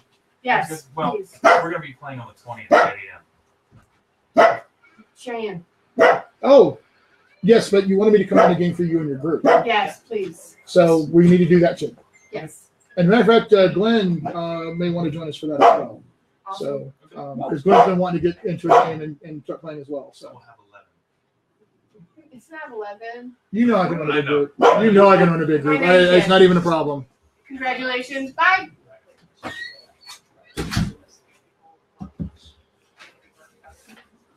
All right. So yes, I just printed that out for Steve to use as a pre-gen character. Did it print in color? Apparently. I did not mean for it to, and I apologize. All right. Yeah. So this one's for Steve Kramer, who just who showed up so that he could have a character.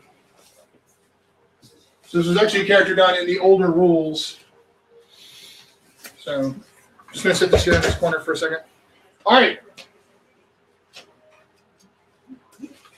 So.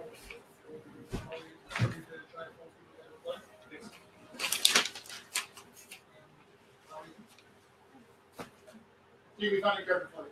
It's basically a speedster. Okay. It's done on an older set of the rules, for which I apologize, but it should be fairly easy to follow. They can very easily adapt it to the concept. So it used to be abilities and counts and all separate things. We all want to speak now some stuff. But the mechanical things.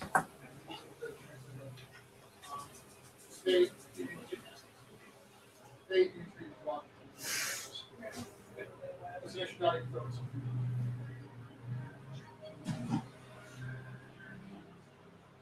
But it's just another part of it. I don't know if you want to. We still have other triggers. So let's go with triggers. I grabbed a chair to find these things. We're using it.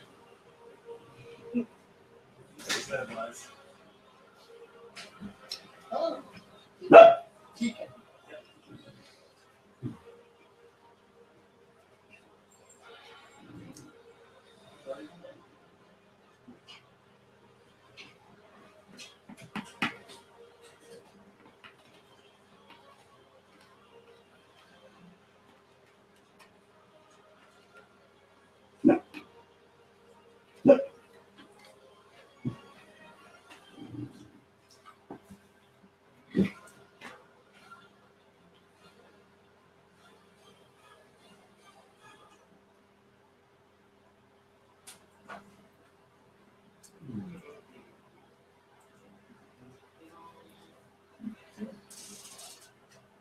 everything's they'd have to grow back really fast since one of those can probably eat 20 of those a day. Thank you.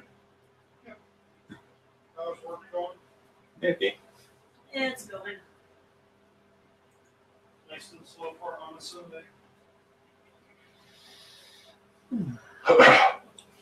Come see, come ça.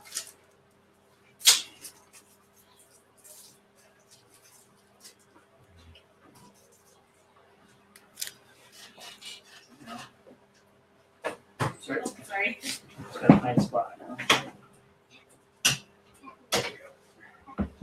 Clang, bash, clang, bang, crunch. Your dog is following you like a little shadow. Yeah, it does that. Like, Aww.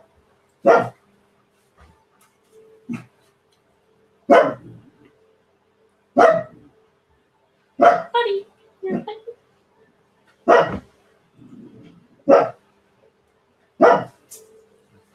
Nope.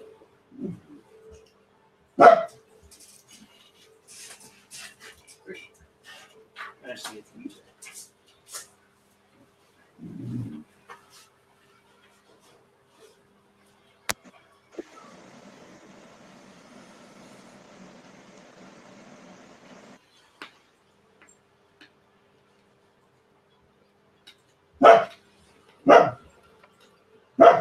I'm going to go ahead and head on out for a little bit, grab myself some food, but I'll be back later on. All right, sounds good. Thanks for having me. Yeah, thanks for coming on and helping out with us and hanging out all day, and we appreciate it. No problem. Thank you. As soon as I figure out how it works. Oh, wait, I'm looking at the wrong screen. That's part of the problem.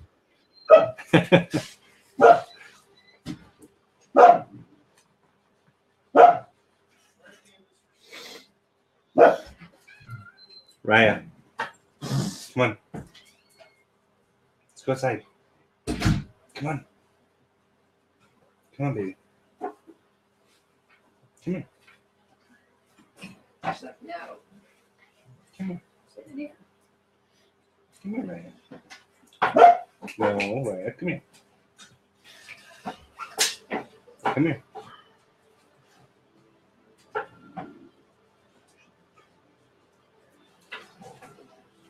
Come here, Riah.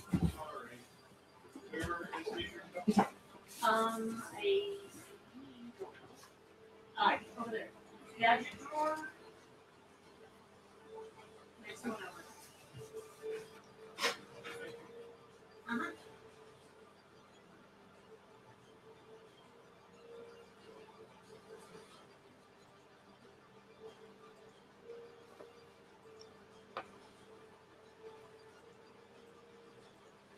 All right. Trying to get everybody rounded up. All right. Come back. You're here. Jimmy's here. All right. Where's everybody else?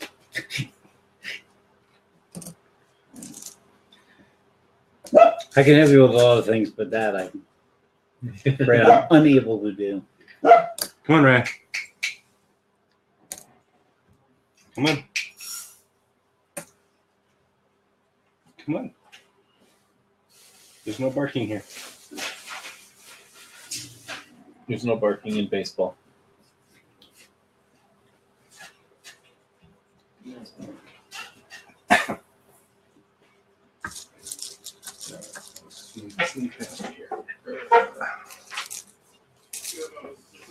Bark is there for I am. Yeah. Right.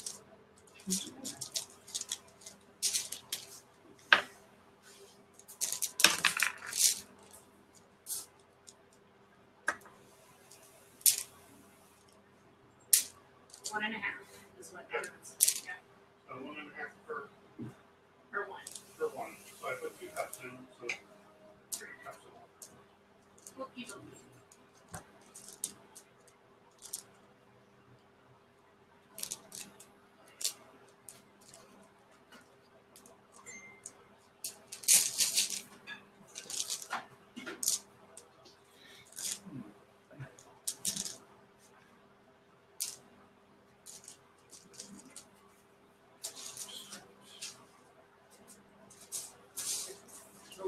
light is on. How are you?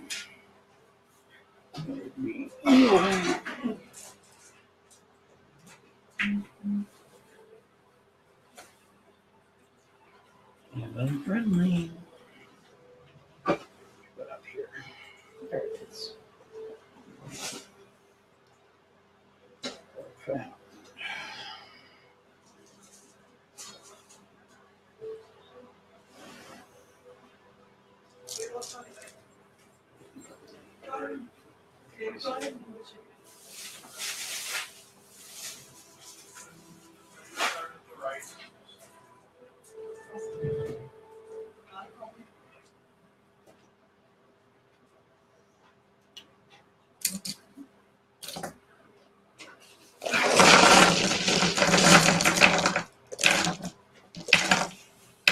Oh, I did have.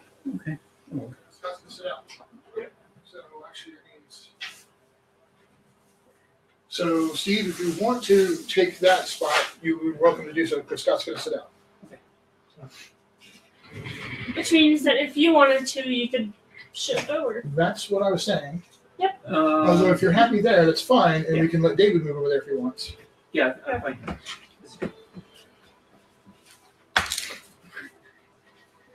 Everybody else set? Everybody get their characters done? Yep. Woo. I'm already good and raring to go minus motivation.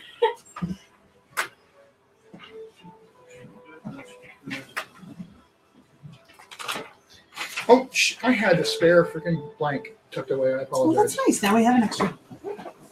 It is a stealth check. It did make a stealth check, yes. Or covert check, depending on how you're looking at it. So in case you missed it, Scott has begged Let off me- to step out.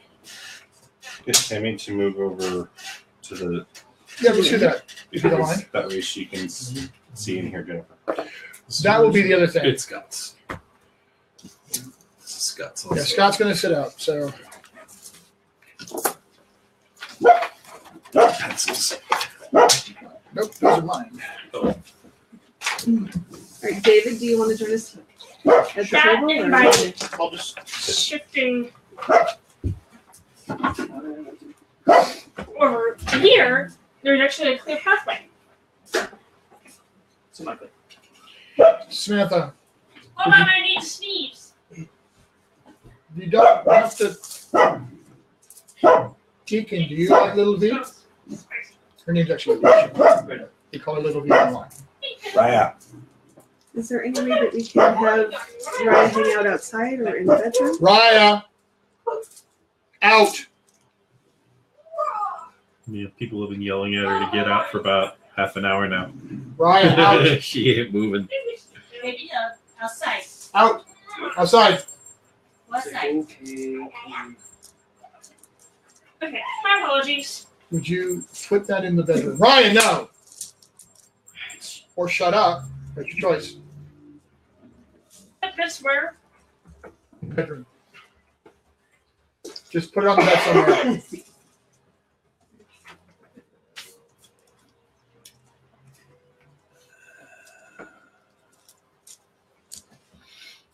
I'm used to gently discouraging. Good boy, good boy. Whoosh. Back within the floor. Nothing in here. All right, is this all of our people? Hard today. Attention. I think so.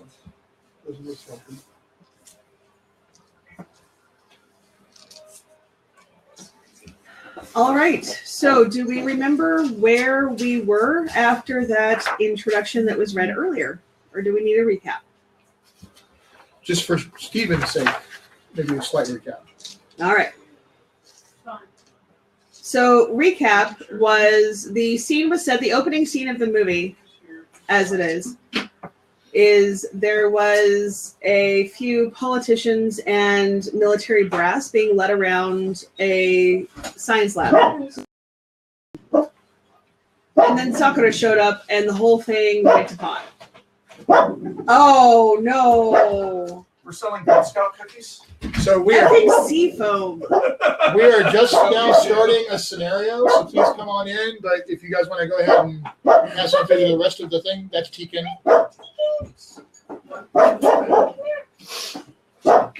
Okay, I will say hi to you later. Oh, there you are. I will stand up and give a quick hug and then pass you on through to other spaces. That's fine. We just wanted to come say hi and good luck with everything and congrats and all that good stuff. This is Jesse, our very dear friend Jesse, and this is Lamont, who's not on camera yet, but he'll pass through soon. No. Or Seafoam, if you want to call him that. Were you actually, what were, I don't need to stop. Just stop. Whatever it is you're doing, stop it. Because she's trying to run a game, and you don't need her more upset.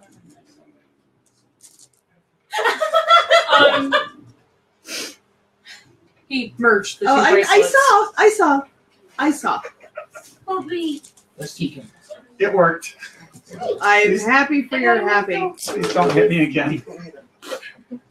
Not on camera, Take yourself to dear. home. If you guys want a drink, go fix yourself a drink. Oh, I love all the colors. It's pretty.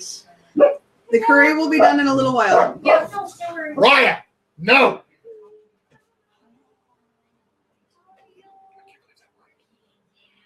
Don't jinx it. So, bunch of politicians, military brats moving along somewhere.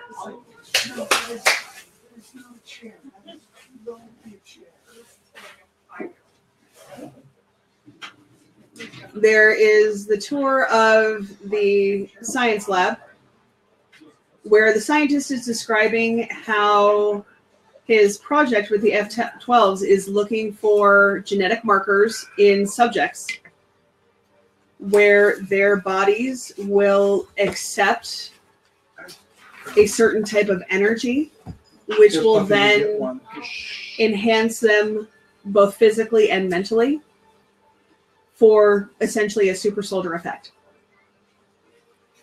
And when the question was put to the scientist, well, then how do we control them? Well, if we shut off their energy source, then we shut them off. Each of you, my fine young players, for one reason or another, has found themselves in this facility, which you were originally led to believe was an academy. You have all been essentially put in the same, you can call it dorm, you can call it cell block, it's kind of the same thing. But you are all at least familiar with each other. So let's take a moment first and go around the table and introduce yourself and what abilities you have discovered so far. Okay. My character's name is Haley Rand. She goes by the codename Arsenal. What age range are we working with here? You know what? This particular genetic mutation doesn't usually even manifest or become apparent until after puberty or right around there. So puberty to maybe early 20s. Okay. I haven't decided yet on age, but I'll say she's on the younger side.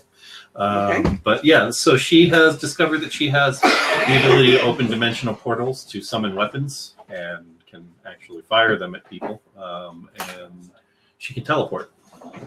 So definitely really high on the list of the people that the military are interested in.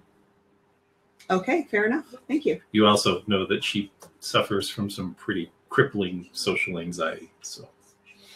Okay. I mean, everybody's awkward at that age. Yeah.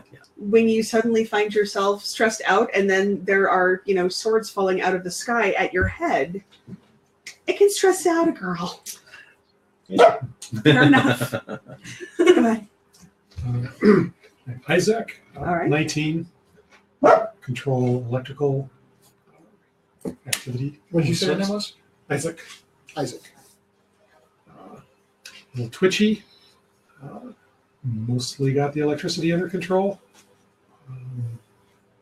In his case, I wanted to say he was abducted. Okay. Rather, his parents were in prison, whether they deserved it or not, and then he was in the system, and now he's here. Okay. Rather resentful of it. He has flashbacks. And he has learned ASL. So,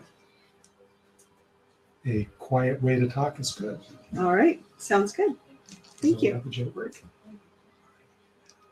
My name is Aika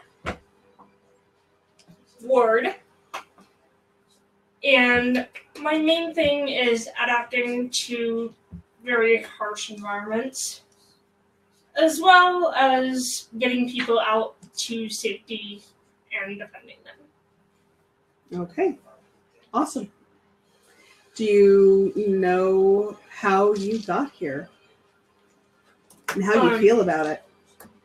Well, I was part of a foster system for quite a while. I don't really know why. Okay.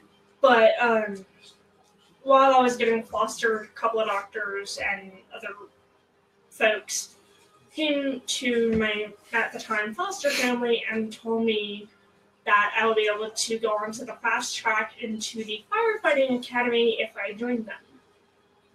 Awesome. And yeah, I've been told. I think y'all have, more than a little. But it sounded really good at the time and way better than your foster home. All right. Let's see. I'm Jeff Edelbrand. I talk really, really fast. People sometimes call me Glint. I move really, really, really fast. And so, did anybody catch the latest episode of Game of Thrones? I missed it last night. Anybody happen to DVR that? No? Okay. Is anybody hungry? I'm really, really, really hungry. Does anybody want to order pizza? Always pizza. Cool. So, my parents had to put me into an ADHD study thing, and well, here I am. Well, because I had to do something to slow you down because everything is just going really fast all the time and you're not really quite sure how to handle it. And really, your parents aren't really quite sure how to handle it either. And there's sort of an issue. And so we got to just kind of slow you down and it'll be great. See, you get me. All right, David. Andrew, typical 19-year-old. Pretty much he's and as such, had no finances at all, and got recruited because they said that they pay him. Fairly good at, was already fairly good at evading, getting hit and such. And I had an uncanny ability to get people to do to follow him, and now he's manifested the abilities. Once he's taken somebody's powers, he can manifest those powers. It is amazing what you can do with 100 points. Awesome. Sean? Thomas Remington. My people call me Tommy. My parents were on the poor side of lower middle class, and I was dedicated going to the academy. Preferably West Point, but I'd gone to any of them. And then I got my appointment. As a matter of fact, Sam Nunn was going to let me go to whichever one. Actually, Sam Nunn. That's too long ago. Insert Georgia Senator here. But then I got approached by these folks recruiting for a very special academy. They said it was the Silver Sword Academy or something. I don't remember anymore. But it sounded really impressive. And they said that my scores were such that they could get me into this very exclusive elite academy. And at the same time, it meant a stipend for my family. And it was not doing well. So I took it. And then here I am. It's not the academy I thought it'd be, but I swore I'd live by those rules anyway, so I'm gonna. It's kind of interesting. I could read things. I could read minds. I found out a couple of times somebody, is a bully. I can make them wish they wasn't by letting them feel everything I feel that ain't feeling really good. And I can see things. And I've managed to take my initial training and turn it into something pretty special. So I'm pretty good at martial arts and, that kind of thing. But you know, some of y'all don't speak to women and you don't respect your elders the way you should, and that bothers me a lot. And you know, you got to remember, you should not lie, cheat, or steal, nor tolerate those that do.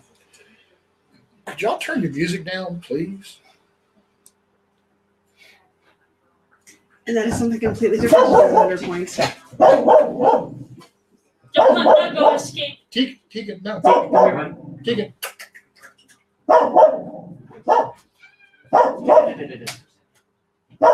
Tammy! Yay! Tammy made it. All right, Glenn. You initially meet Victor because he comes and takes blood samples from you. He's a lab technician. He works for a gentleman by the name of Dr. Jason J. Jacks. Dr. Jason J. Jacks is the, you want to think of him as the lead genealogist here. Really, that should go to Dr. Robert Van Tower, who is the guy who did the deep versioning for you. But you come to learn Jax is sort of typically straight and kind of narrow and very difficult to work with. He found Victor, as he's so fond of telling everybody, in a local high school and hired him because he wanted him to work out and work into a research position here. That lasted all of about 72 hours. And 72 hours later, my room blew up. When I got out of medical, you come to find out that I had managed to become a test subject here because the excess G77G serum that you were given to initially allow your body to be able to adapt to the other modifications they were working on, well, the cells all sort of swallowed the G77G, and then when they got full, they decided that they didn't really need to be here anymore, and so the body couldn't find a good way to get rid of them, so skin-to-skin contact happened to be the way the body figured out to get how to get rid of the excess chemicals. Unfortunately, I touched everybody. So, in other words, the chemical that you were given to set off that change in your body, once your body had absorbed all that it could of that chemical, we kept giving it to you, and your body didn't know what to do with the extra. Some of that extra literally rubbed off on him.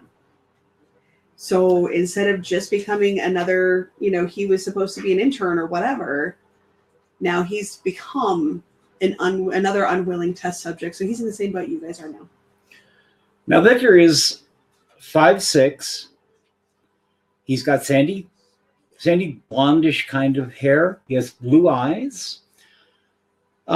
His full name is Victor Jesus Saar because his parents are German and Mexican. Victor stayed real quiet since the explosion. He does come to training, and you do find out that he can make objects out of energy, force energy. Actually, the internal body's energy, he can produce it and create circles or globes or balls. He can create boxes that he can walk on. And he can put a whole force field around people. He can put a whole force field around groups of people. He can put a force field around himself without putting force fields around groups of people. He also can direct all of this energy in a direction, and that's kind of dicey. Outstanding. Does anybody have any questions? Oh, he's also really bad with names. He just doesn't get it. All right. We do have one more player who is currently not appearing in this. Oh, there she is. You can kind of see her in the back there hiding. Girl, you're up. As you guys are speaking, you're being paid very close attention to.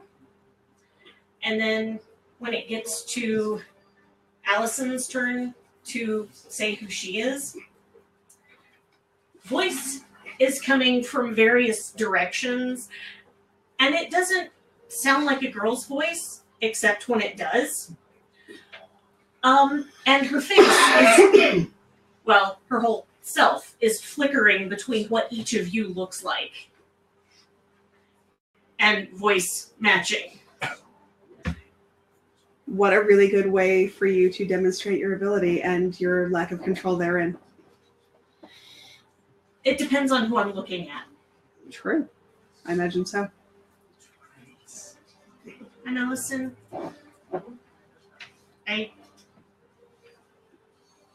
really don't like people paying attention to me, so here, pay attention to yourselves. I feel the same way. Everything's fine, everybody. We're all friends here. That's why she's wearing your faces. Mm-hmm. She doesn't like people paying attention to her. So you all see. Remind us, please, the name of the lead scientist. Dr. Robert Van Tower. So Dr. Van Tower is leading this top military brass and fancy pants looking people. A lot of business suits, a lot of stuffy old men wandering around the facility that obviously don't belong here. But you're pretty sure this is where the money is coming from for all of this. You know It's that, not the DOD? you know, wacky that could be. And you start picking up stray thoughts from one of the brass. Oh, the kid that can just pull weapons out of thin air. We got to get him on our side. We got to get him her on our side right now. Something that me as a GM is working on and I'm very bad at yet. So thank you. And I always am grateful for the reminder.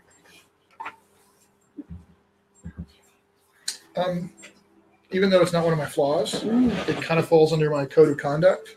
That's weird. So I am actually going to push a thought to him. And again, I'm calling it uncontrolled. I don't actually mean to do this, but I'm thinking it back at him, and I'm using my telepathy to do so. Okay. So I am invoking a flaw to cause a problem. You are indeed. Are we going to do resolve? We are doing that right now. So A bluish white field will come up around me the minute I start to see him concentrate. Since you know what he does, you know what everybody does. Mm-hmm. So I think a 6 is probably likely to get past any, basic willpower that guy has. All right. I'm sorry, what? I would concur. No, sir. This is ASL for why. And the mental Yeah, thought. And now, here's the thing, guys. All right, so let Sean have his moment. Because I actually am whispering this out loud. I mean, I'm whispering it, but it would be the kind of whisper that all of y'all could hear. But at the same time, I'm whispering it. I'm unintentionally sending it. And you will, and it's because it's not like an invisible psychic thing. The eyes will glow. There will be a slight, whatever. I don't have signature, but there is some visible manifestation of power. As my eyes glow, and I go, no, sir, not if she don't want you to. He stops short. Doctor, did you hear that? Was I supposed to hear something? Thank you for being my NPC, by the way. Oh, dang. I'm sorry. I was lost in this equation. Okay, children. Okay, children. Why don't we fess up? What are we talking about here? I have no idea what you're talking about. And at that point, he walks forward. And he's saying to himself, a cadet will not lie, cheat, or steal, nor tolerate those who do. A cadet will not lie, cheat, or steal, nor tolerate those who do. Sir! I spoke out of turn with my powers, sir. Oh, well, that's why you're here. So you can learn to not speak out of turn. Well, that gentleman, sir, that officer, sir, spoke of acquiring Haley, and I'm. Now, son, what the hell do you think that you're all doing here if you're not going to be acquired as assets? Now, Dr. Jax, why don't you take over, and why don't we take the children and move them to another room? I'm sure, General, that we can talk about this and come to some equitable solution. I was under the impression we were still citizens of the United States, sir. Why don't we go discuss this whole thing in my office? I know. I signed up for military service. He turns his back on you. But she did not, sir. And she did not sign up for military service, Starts sir. following you, and you hear the stray thought as he's walking away. Looks like a couple of these assets are going to have to be eliminated. And the door closes. At this point, I'm going to pause. My bad. Before we started, I should have handed out resolve to everyone. Let's do that now. How many resolve do you get? Fantastic. Also 3. Excellent. If you pass them down. 4. Fantastic. Girl? I failed to calculate. My highest anything is 8. So that would be 4. Fantastic. Could these go to the girl, please? Thank you so much. Stephen? Love it. David? Dos? Fantastico. Sean? 1. Glenn? And I might have miscalculated because my highest is 8, and I thought that was 3. It's 2 per Easy die. math. By the way, did I get a bonus 1 for causing a problem with mine? You absolutely did, and that's what actually reminded me in the first place. So thank you. I should have. And you absolutely get an extra 1 for being my NPC without really asking. So I should thank have, you. Yes. also have a third one. Who gets one more? I already gave you get one him. I get one more. Go. Brett gets one more because if his highest is 8 and that's calculated at 4, he also bought a dedication or the determination. Oh, there you go. So that's fine. And my Yay! my high score was 6. We thought it was an average, but it wasn't an average. It was a high score. It was. So, thank you. All right. No. So I'm literally trying to melt into the corner. Wait a minute, your As highest this is rate is happening. 6? Yeah, and that So 3. for every 2 under, for every die you're under the trade cap is 2 points of resolve. So if you are 9 dice, you get 2. If you're at 8 dice, you get 4. If you're at 7 dice, you get 6. And if you're at 6 dice, if that 6 dice is your highest thing, that's 8. Oh, okay. Didn't I? I thought it was 6. He told me intellect or willpower, which is 6 and 5. No, but no, your powers too. Oh. It's whatever your powers are. I see a 70, a 90. your Okay, blast. well, we figured it off one of No, these. it's whatever trait. Everything that counts as a die roll, you gets dice. Okay. So with a Okay. 9 dice attack, Okay. So you should only have 2. And this is why we're doing this, to figure out things like this. And then she gave you a bonus. She gave you a bonus 1 because of your playing the NPC. Oh, correct. So that's your bonus. All right, thank you. So I am willing to concede that the door closed before, but the power still goes off. Perfect. I have no problem with that. So in other words, there is a very visible flow of energy that slams and washes over the door. It does. And at this point, Dr. Jax, who is currently trying to corral you all. Now, you calm down. We're going to get you some medicine. It's all going to be fine. I wouldn't care for any Let's medicine, get you sir. back to your dorm, please. All of you, back to your dorm. Back to the dorm. Or do we need to take this a little bit more seriously? Get back to the dorm. I head to the dorm. All right. Sir, yes, sir. He actually he stops, salutes, does the about face in the official military style, and marches. All right. Now, as you're walking back, it's very obvious that Dr. Jax is trying to shield his thoughts. He is very obviously looking like he's in charge, and he expects you to behave.